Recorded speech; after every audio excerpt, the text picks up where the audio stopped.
Student, আমি প্রিয়াঙ্কা বইতে চলে এসেছি আর একটা নতুন ভিডিও নিয়ে। তো যারা রেগুলার বেসিসে আমার ভিডিওগুলো দেখছিলে তারা জানো যে এইচএস 2025-এর এবিটিএ টেস্ট পেপারের বায়োলজি সলিউশনগুলো আমি করিয়ে দিচ্ছিলাম পেজগুলো ধরে ধরে, এবং তোমাদের আজকে যে পেজটা রয়েছে 215 এমসিকিউ এবং এসিকিউ কোশ্চেনগুলো আমি সলভ করে দেব। তাছাড়াও কিন্তু আমি আলাদা করে 2 মার্কস আর 3 মার্কসের কোশ্চেনের অ্যান্সারগুলো করে দিচ্ছিলাম। তো যারা দেখোনি অবশ্যই প্লেলিস্ট চেক করো, আমি ডেসক্রিপশনে প্লেলিস্টের লিঙ্ক দিয়ে দেবো, সেখান থেকে অবশ্যই কিন্তু আগের ভিডিওগুলো দেখে নিতে পারো। তো আজকের পেজের যে প্রথম প্রশ্নটা রয়েছে সেটা হচ্ছে, বহু নিউক্লিয়াস যুক্ত জীব কোষ থেকে অযৌন জননের মাধ্যমে বহু নিউক্লিয়াস যুক্ত অপত্য জীব সৃষ্টি হওয়াকে বলে। অপশন বি হয়ে যাবে সঠিক অ্যান্সার। তারপরে রয়েছে যে জনসংখ্যা নিয়ন্ত্রণ পদ্ধতি টিউবেকটমি প্রযোজ্য হচ্ছে শুধুমাত্র নারীদের ক্ষেত্রে, ঠিক আছে।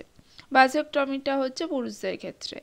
তারপরে রয়েছে প্রাকৃতিকভাবে প্রস্তুত স্বল্প আণবিক ওজন বিশিষ্ট প্রোটিন ইন্টারফেরন প্রতিহত করে, সেটা হচ্ছে ইন্টারফেরন মানেই হচ্ছে ভাইরাসের বংশবিস্তার, ঠিক আছে, অপশন বি।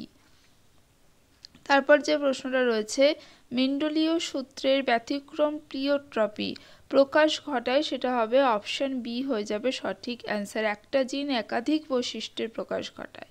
তারপরে যে প্রশ্নটা রয়েছে, হার্ডি-উইনবার্গ নীতির ক্ষেত্রে প্রযোজ্য, এটা অপশন ডি হয়ে যাবে সঠিক অ্যান্সার। তারপরে রয়েছে যেটা প্রশ্ন, টার্নার সিনড্রোম, সেটাতে সেক্স ক্রোমোজোম ঘটিত অস্বাভাবিকতা, এর প্রধান কারণ হবে অপশন ডি সঠিক অ্যান্সার। তারপর প্রশ্ন যেটা রয়েছে বায়োজেনেটিক সূত্র, সেটা অপশন সি হয়ে যাবে সঠিক অ্যান্সার। এবং তারপরে প্রশ্ন, অসম্পূর্ণ প্রকটতার কোন অনুপাতটি মেন্ডেলীয় মনোহাইব্রিড ক্রস থেকে পৃথক হয় না বলেছে। তো মনোহাইব্রিড ক্রস মানে হচ্ছে মেন্ডেলের একসঙ্গ জনন পরীক্ষা, সেখান থেকে যদি বলতো কোনটাতে পৃথক হয় তাহলে হতো ফেনোটাইপিক অনুপাত, আর যেহেতু বলেছে হয় না তাই হবে একই হয় আর কি, সেটা হবে জেনোটাইপিক অনুপাত, ঠিক আছে। ওয়েটেল টেস্ট যেটা রয়েছে সেইটা হচ্ছে অবশ্যই অপশান সি হয়ে যাবে সঠিক অ্যান্সার। আর ট্রান্সজেনিক উদ্ভিদটি হলো অপশান সি হয়ে যাবে টমেটো, ঠিক আছে। তারপরে যে প্রশ্নটা রয়েছে, জৈব প্রযুক্তিতে ইকোলাই যে ব্যাকটেরিয়া, সেটা যে মানব ইনসুলিন, সেটা হচ্ছে তোমাদের অপশন বি হচ্ছে হিমিউলিন, ঠিক আছে। তারপর প্রশ্নটা একাধিকবার এসেছে, দুটি বাস্তুতন্ত্রের মিলনস্থলকে কি বলে, সেটা হবে ইকোটোন, ঠিক আছে।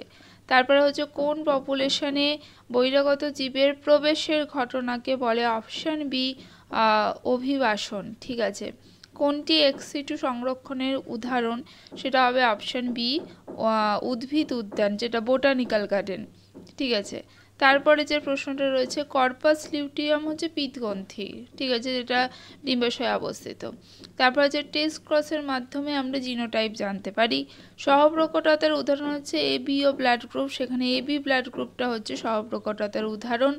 লেগ হিমোগ্লোবিন, তোমরা যদি লিখে নিতে চাও লিখে নিতে পারো, যে শিম্বগোত্রীয় যেসব উদ্ভিদ রয়েছে তাদের মূলের অর্বুদে এই রঞ্জকটি পাওয়া যায় এবং নাইট্রোজেন ফিক্সেশনে সাহায্য করে, ঠিক আছে। তারপর এসসিপি যেটা রয়েছে প্রোটিন, সেটা অনেকবার করিয়েছি, তোমাদের চ্যাপ্টার 10-এ পেয়ে যাবে তোমরা। সিঙ্গেল সেল প্রোটিন, যেটা ব্যাকটেরিয়া হতে পারে, শৈবাল হতে পারে, ছত্রাক হতে পারে, এদের যে মিক্সো কালচার করা হয় নিষ্কাশন করে একটা প্রোটিন পাওয়া যায়, যেটা পশু থেকে শুরু করে মানুষের খাদ্য হিসাবে ব্যবহৃত হয়, সেটাকে এসসিপি বলে। প্রাণীতে পরজীবী অভিযোজনের একটি উদাহরণ দাও, সেটা হবে পৌষ্টিক নালী, প্রাণীদেহে পৌষ্টিক নালীতে আটকে থাকা গোল কৃমি, ঠিক আছে। তাহলে এই ছিল আজকের প্রশ্নের উত্তর। 2 মার্কস আর 3 মার্কসের প্রশ্ন এবং এমসিকিউ এসিকিউ সব প্রশ্নের অ্যান্সারই আমি করিয়ে দেওয়ার চেষ্টা করছি তাড়াতাড়ি করে। তো নেক্সট ভিডিও নিয়ে খুব তাড়াতাড়ি হাজির হব। আজকের মতো টাটা।